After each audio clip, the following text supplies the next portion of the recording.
The last time Dillian Whyte fought a guy with similar dimensions to Tyson Fury was back in 2019 against Marius Whyte. That was on the AJ Ruiz 2 undercard in Saudi Arabia.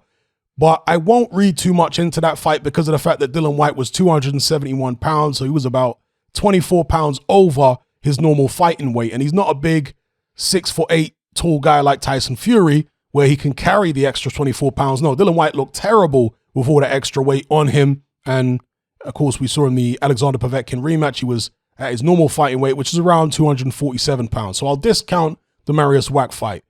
But prior to that, the most recent time that he fought someone of similar dimensions to Tyson Fury was Robert Helenius back in 2017.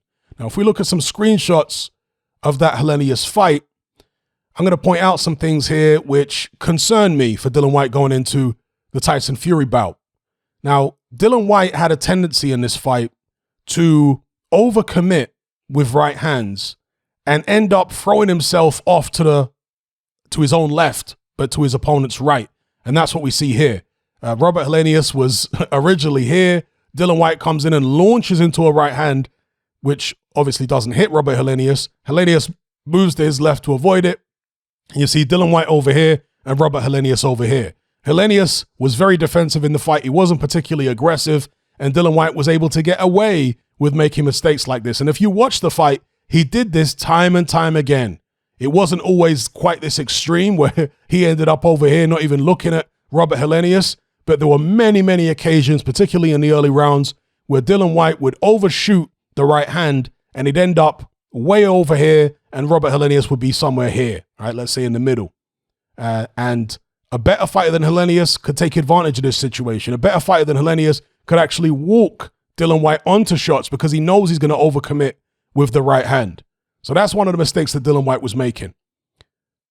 And we see another example here. This was towards the end of the second round, as you can see. Unfortunately, the Sky version of this fight isn't available on YouTube, but you can find a Turkish version, which doesn't show the slow-mo replay, sadly, because in the slow-mo replay, it shows a different angle, and you can actually see that Dillian Whyte is badly hurt, right, or quite badly hurt, at least momentarily, because his eyes roll back in his head, and he also stumbles and lurches to the side. You can see that he's definitely hurt. And what happened there, it wasn't actually the right hand that hurt Dillian Whyte, it was the jab. He walks onto this jab, and Dillian Whyte's eyes are gone. He doesn't actually get hit in the head with a Robert Helenius right hand, but you can see the idea. You see the way Dillian Whyte is moving to his right, leaning over to his right side, really trying to throw this right hand like a cricket ball.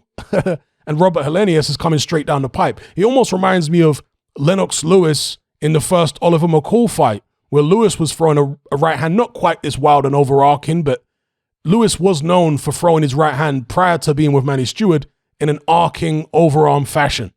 And Oliver McCall and Manny Stewart, Manny Stewart trained Oliver McCall for the first Lennox Lewis fight.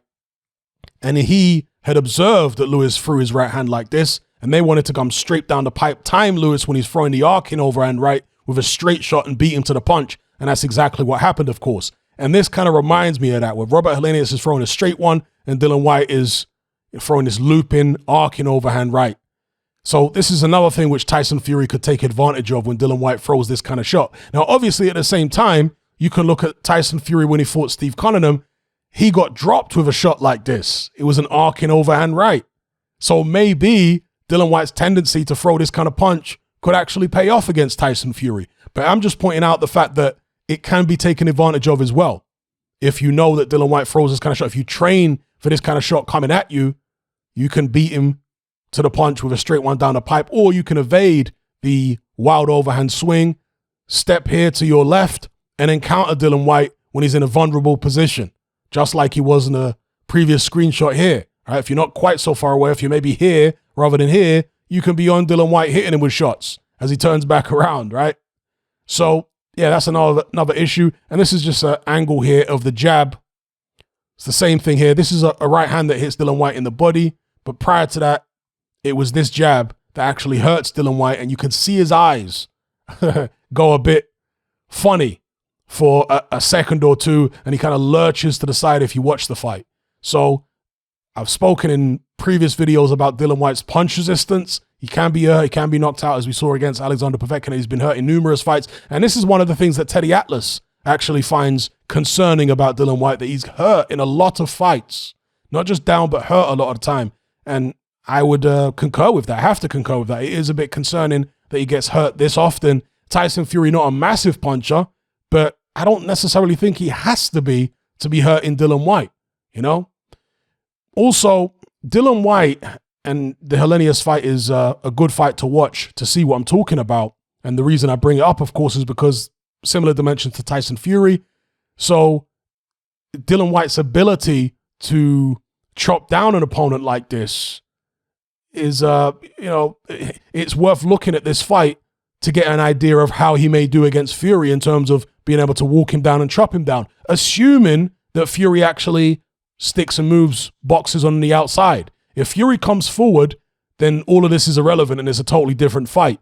But if he uses his height and reach, keeps Dillian Whyte on the end of a jab, then it's worth looking at the Helenius fight, because Dillian Whyte is not a Derek Chisora. He keeps getting compared to Chisora. Even Carl Frampton, I saw the other day, was comparing Dillian Whyte to Derek Chisora, saying they had similar styles. They don't have similar styles. Dillian Whyte is a boxer puncher. He's good at countering. He throws that catch and shoot with a left hook. He also likes to counter over your jab with a right hand. He doesn't come in low the way Chisora does. He's not an upright fighter per se, Dillian Whyte. He does have quite nice upper body movement. He's not stiff at all. He doesn't have a stiff back, but he doesn't come in low like Chisora. He's not an out-and-out pressure fighter the way Chisora is. If you watch Chisora Helenius, Chisora comes in bobbing and weaving, constantly bulling his way forward, putting his head on Helenius's chest, and he's got shorter arms, than Dillian Whyte. Dillian Whyte is a guy who likes to jab his way in. He's not really going to bob and weave his way in like Derek Chisora, who does use his jab as well, but bobbing and weaving is a big part of Derek Chisora's game in terms of closing the distance.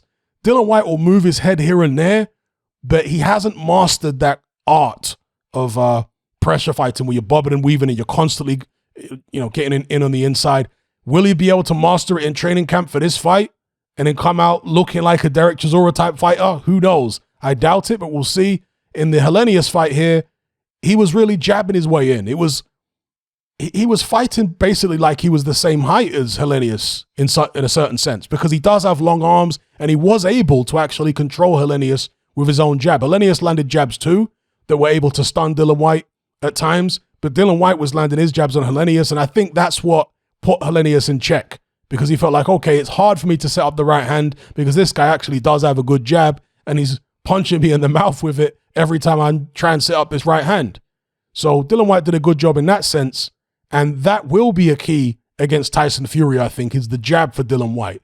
But unlike Helenius, Tyson Fury's got a lot more heart and a lot more dimensions. So if Dillian Whyte's able to come out and be as effective as controlling Tyson Fury with a jab, let's say if Fury's in an orthodox stance, Fury can switch to southpaw. And obviously, Fury is taller than Helenius, got longer arms than Helenius. So I'm not saying that that Dillian Whyte will be able to control Fury in the way that he did Helenius. But if he were able to, Fury's got different strings to his bow, more strings to his bow, should I say. He can go southpaw. He can fight on the inside. He moves. Well, let me not say he moves better than Helenius. He used to move better than Helenius. How's that? Certainly, the Fury who fought Klitschko moved a lot better than Helenius.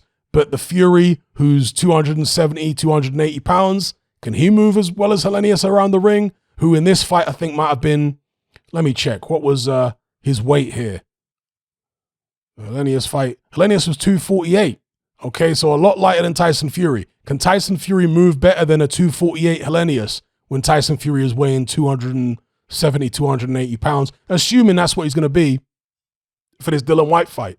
Let me know what you guys think in the comments below. But yeah, if you're looking to assess this fight, I think a good place to start would be looking at Dillian Whyte versus Robert Helenius, seeing the things that Dillian Whyte did. And even though Dillian Whyte won the fight, and subsequently Helenius has had a couple wins over Adam Kaunaki and whatever, it wasn't Dillian Whyte's most convincing performance, because he had a guy in there who has been stopped by the likes of Gerald Washington, for example. And Dillian Whyte couldn't get him out, couldn't stop Helenius, couldn't even drop him. He was just walking him down, and it was the same thing every round, with Dillian Whyte sticking a jab out, getting close, but not being particularly effective when he did get close. He was banging in body shots, but the shots to the head were quite easily evaded by Helenius. So you figure if Helenius is able to evade those shots, surely Tyson Fury can evade the shots too. The only caveat I'll add is that Tyson Fury will be more offensive. You have to imagine he's going to be more offensive. He's more hot-headed than Helenius, so perhaps he can be more easily drawn into a fight. Perhaps in moments like this, Tyson Fury will be taking more risks than Helenius was, and therefore leave himself more open to Dillian Whyte's big power shots. And I'm sure Dillian Whyte can hurt Tyson Fury. I'm sure he can drop him. So, yeah. Anyway, good place to start if you're looking to assess the fight. Have a watch of Dillian Whyte versus Robert Helenius and let me know what you think. Again, I don't get the Chisora comparisons. Dillian Whyte is a guy who's going to, I don't want to say stand straight up, because again, he's not an upright type of fighter, but he's more upright than Chisora. And he's going to jab his way and try and box his way in rather than just rush you. That's how he was against Helenius anyway. He tried to box his way in rather than just rush him. You know, even in the amateur fight against AJ, Dillian Whyte he was a lot lighter then, and I think it would really be ideal if Dillian Whyte came in the 230s. I'm not saying it's possible now. In fact, I'm sure it's not possible, because if it was, he'd be doing it, right? I guess his body can't get down to that weight anymore in a way where he would still retain strength and energy. But yeah, if he was able to, hypothetically, I think it will pay dividends against Tyson Fury, because the extra foot speed would help him to get close to Fury more quickly, to close down the distance and so on, right? But the way he does it is behind the jab, jabbing his way in, boxing his way in. There was a fight the AJ fight, excuse me. If you watch the AJ fight, that's what he was doing. He was sticking a jab on AJ. He wasn't just all out attacking the taller man. No, he was actually bouncing around, using his jab, waiting for opportunities to get in there and hit AJ with big shots in an amateur fight. So he's never been, against these big tall guys, overly aggressive. Yeah, Dillian Whyte actually likes it when you come to him or when you stand in the middle of the ring with him. When you start moving around, that's not ideal for Dillian Whyte. He doesn't have the quickest feet. He doesn't have the best balance to be moving around the ring, chasing people down, as we saw against Robert Helenius. He prefers when you stay in the middle of the ring with him or when you come at him. Yeah, like Joseph Parker, for example, he circled the middle of the ring with Dillian Whyte a lot in that fight, and he's not particularly taller than Whyte, maybe an inch or two. That's what Dillian Whyte wants, a guy that's not going to be too far away for him to reach, a guy who's not going to make him have to cover a lot of distance and ground constantly to get his shots on. You see it? Anyway, let me know what you guys think about all this in the comments.